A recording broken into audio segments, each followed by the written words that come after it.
अरे भाई मार्केट चल रहा है, कुछ सामान लाना है यार। कुछ खिलाएगा? अरे हाँ भाई खिला दूंगा, चल। भाई एक जगह बताऊंगा, बहुत टेस्टी पाव भाजी मिलती है। अरे भाई सिलेंडर भरवाने चल रहा है। अरे यार कुछ खिलाए तो चलूं। अरे हाँ भाई खिला दूंगा, चला भाई मैं ले लूँ सिलेंडर। अरे नहीं भाई, आज देसी घी की खस्ता कचौड़ी खाएंगे, मैं बताऊंगा दुकान कहाँ है ना। अरे भाई लड़ाई होगी यार, चल रहा है क्या साथ? अरे नहीं भाई यार, लड़ाई वड़ाई में नहीं जाता मैं। भाई कुछ खिला दूंगा यार।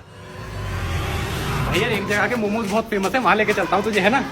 अरे भाई गर्लफ्रेंड से मिलने जा रहा हूँ यार, चल ले यार। कुछ खिलाएगा? अरे हाँ यार खा भी। साले मेरे घर में घुस के मेरी बेटी के साथ सोता है, कैची लाओ आज इसका काट ही देते हैं। भाई यार एक काम करेंगे, इसके बाद पाव भाजी खाने चलेंगे, बहुत बेहतरीन दुकान पता है मेरे को।